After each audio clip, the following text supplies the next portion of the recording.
채식주의자의 집필 배경과 메시지.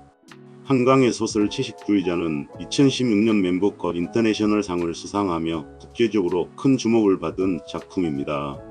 이 소설은 한강의 독특한 서사구조와 시적 문체, 그리고 인간 내면에 대한 깊은 성찰로 많은 독자와 평론가들에게 강한 인상을 남겼습니다. 채식주의자는 현대 한국 사회에서 개인의 자아와 욕망, 그리고 사회적 규범에 대한 충돌을 탐구하는 작품입니다. 아래에서 이 소설의 집필 배경, 내용, 평가와 의의, 심층 해석, 문학적 성취와 메시지에 대해 자세히 설명하겠습니다. 집필 배경. 채식주의자는 한강의 어릴 적 경험했던 기억이 소설의 아이디어가 된 것으로 알려져 있습니다. 한강은 어린 시절 어느 날 갑자기 고기를 먹지 않겠다고 결심한 자신의 경험을 바탕으로 이 소설을 구상하게 되었다고 합니다. 이러한 개인적인 경험을 토대로 한강은 인간의 본성과 억압된 욕망, 그리고 사회적 규범과의 충돌을 중심으로 이야기를 전개해 나갑니다. 이 소설은 2007년 처음 출간되었으며 그 후 2009년 한국일보 문학상을 수상하면서 국내에서도 주목받았습니다. 이후 이 작품은 2016년 맨부커 인터내셔널 상을 수상하며 국제적인 인정을 받게 되었고, 한강은 이 상을 받은 첫 한국 작가가 되었습니다. 소설의 내용. 채식주의자는 3부로 나뉘어 있으며 각기 다른 인물의 시점에서 전개됩니다. 이 소설은 주인공인 영애가 채식을 결심하면서 벌어지는 일들을 중심으로 그녀와 주변 인물들이 겪는 갈등과 변화를 그립니다. 1부. 채식주의자. 줄거리. 1부에서는 영애의 남편 김씨의 시점에서 이야기가 전개됩니다. 영애는 어느 날 갑자기 고기를 먹지 않겠다고 선언하고 채식주의자가 됩니다. 그녀는 잔인한 악몽을 꾸면서 육식을 거부하기 시작하고, 남편과 가족들은 그녀의 행동을 이해하지 못하며 당황합니다. 김씨는 영애의 행동을 불쾌하게 여기며 그녀의 채식주의 결심을 가족 문제로 확대시킵니다. 영애의 부모는 딸을 강제로 고기를 먹이려 하며 이에 저항하는 영애는 자해를 시도합니다. 주제.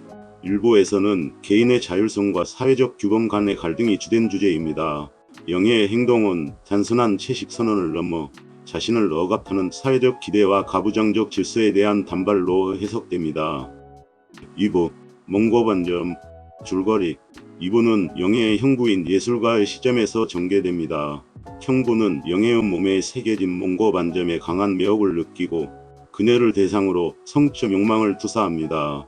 그는 영애와 함께 신체의 꽃무늬를 그린 후 이를 영상예술로 표현하려 하지만 이는 결국 파국을 맞이합니다. 이 과정에서 영애는 더 이상 육체적 존재로서의 자신을 인정하지 않고 몸을 완전히 비우는 방향으로 나아갑니다. 주제.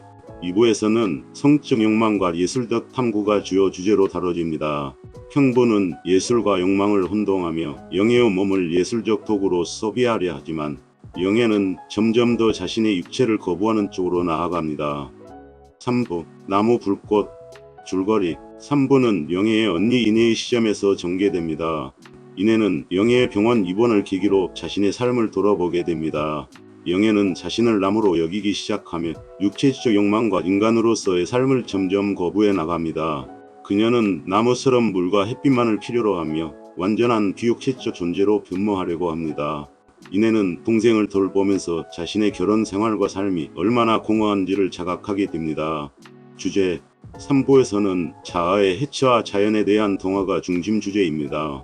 영애는 육체와 사회적 관계로부터 완전히 벗어나려 하며 인간 존재 자체를 거부하고 자연과 일체를 꿈꾸게 됩니다.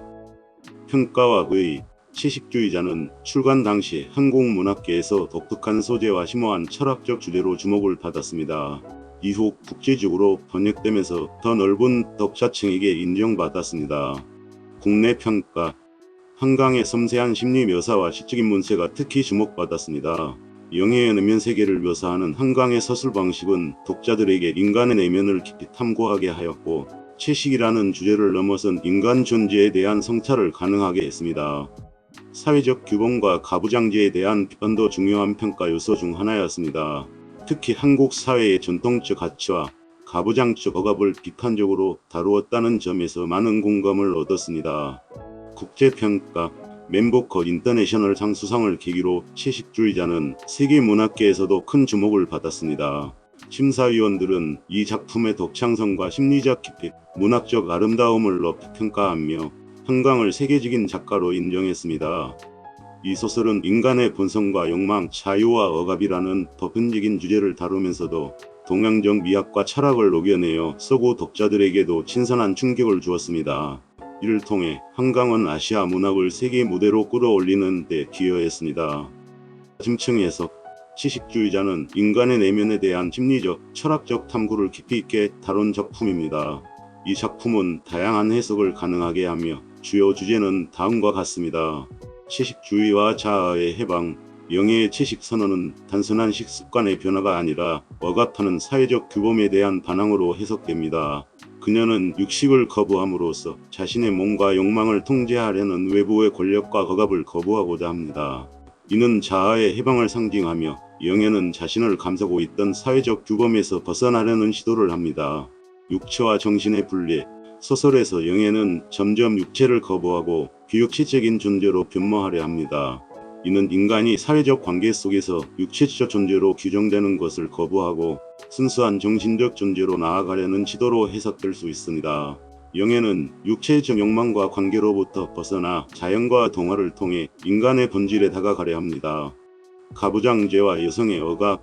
영예의 행동은 가부장적 사회에서 여성이 경험하는 억압과 구속에 대한 상징으로도 볼 수 있습니다.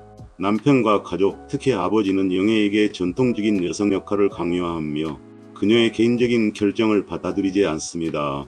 영예의 채식 선언은 이러한 억압에 대한 저항이며 이는 사회적 규범을 뛰어넘어 여성의 해방을 상징하는 것으로 해석될 수 있습니다. 문학적 성취와 메시지. 채식주의자는 한강의 문학적 성취와 함께 철학적 깊이를 통해 독자들에게 다양한 메시지를 전달합니다. 문학적 성취. 한강의 시적이고 감각적인 문체는 독자들에게 인간 내면의 복잡성과 억압된 욕망을 생생하게 전달합니다. 그녀는 직접적인 서술을 피하고 상징적이고 은유적인 방식으로 이야기를 풀어나감으로써 독자가 이야기 속에서 다양한 의미를 발견하도록 유도합니다. 다중시점 서술 방식은 각기 다른 인물들의 관점에서 영예의 변화를 관찰하게 하여 인간 내면의 복잡한 심리를 다각도로 드러냅니다. 이는 영예의 채식주의가 단순한 개인적 선택이 아닌 그녀를 둘러싼 사람들에게도 영향을 미치는 사건임을 보여줍니다. 주요 메시지. 자아의 자유와 사회적 억압. 한강은 이 소설을 통해 인간이 사회적 규범과 가부장적 억압 속에서 자아를 찾아가는 과정의 복잡성을 보여줍니다. 영예는 자신의 욕망을 억누르고 사회적 기대에 맞춰 살아가려 하지만 그 억압이 극에 달했을 때 채식 선언을 통해 자아를 해방하려 합니다. 자연과 동화. 영예가 마지막에 자신을 나무와 동일시하며 자연으로 돌아가려는 모습은 인간이 본능적으로 자연과 연결되어 있다는 생각을 드러냅니다. 이는 현대 사회에서 인간이 점점 더 자연과 단절되고 육체적 욕망에 사로잡히는 것에 대한 비판으로도 해석될 수 있습니다. 결론적으로 한강의 채식주의자는 인간의 내면을 심도 있게 탐구한 작품으로 인간 존재의 본질과 자아, 자유와 억압에 대한 철학적 사유를 담고 있습니다.